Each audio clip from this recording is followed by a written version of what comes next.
Photography learn பண்ணுறதுக்கு கேமராவில் என்னென்ன மெனு செட்டிங்ஸ் இருக்குது அப்படின்றத ஒரு சீரியஸாகவே பார்க்கலாம். இந்த வீடியோவில் பார்த்தீங்கன்னா ஷட்டர் ஸ்பீடு, ஐஎஸ்ஓ, அப்பர்ச்சர் இது 3 பற்றியும் பார்க்கலாம். நான் வந்து கேனானுடைய M50 தான் யூஸ் பண்ணி உங்களுக்கு நான் சொல்ல போகிறேன். இது வந்து ஒரு கிராப்டு சென்சார் கேமரா தான். ஒரு சில செட்டிங்ஸ்லாம் ஃபுல் ஃப்ரேமில் இருக்கிறதுலாம் இதில் இருக்காது.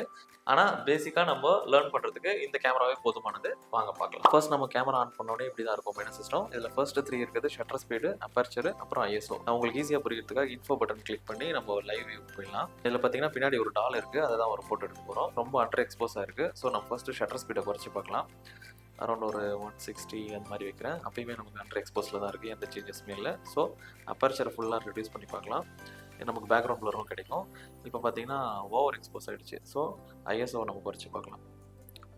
ஐடியில் ஒரு 1600 வைக்கும் போது கரெக்டான ஃபோட்டோவாக இருக்குது. ஆனால் இது கிராப்டு சென்சார் அப்படின்றதுனால நமக்கு நாய்ஸஸ் வரதுக்கு சான்சஸ் இருக்குது. ஸோ இன்னொரு ஃபோட்டோ வந்து இன்னும் கொஞ்சம் ஷட்டர் ஸ்பீடை கம்மி பண்ணி ஐஎஸ்ஓவையும் கம்மி பண்ணி எடுத்து பார்க்கலாம். ஒரு 800. ஸோ இதுவும் ஓகே தான். நம்ம ட்ரைபாட் யூஸ் பண்ணிக்கிறதுனால ஷட்டர் ஸ்பீடை நான் இன்னும் குறைச்சேன். ஹேண்டில்டாக யூஸ் பண்ணும்போது அரௌண்ட் 160 அந்த மாதிரி வச்சு எடுத்திங்கன்னா உங்களுக்கு ப்ராப்பரான இமேஜ் கிடைக்கும். ஸோ இந்த மாதிரி ஒரு சினாரியோலையும் ஒரு செட்டிங்ஸ் வச்சு தான் நம்ம ஃபோட்டோ எடுக்கிற மாதிரி இருக்கும். கண்டினியூஸாக ப்ராக்டிஸ் பண்ணி தான் நம்ம ஃபோட்டோ எடுத்து லேர்ன் பண்ணுற மாதிரி இருக்கும். நெக்ஸ்ட் வீடியோவில் ஒயிட் பேலன்ஸ் பற்றி பார்க்கலாம்.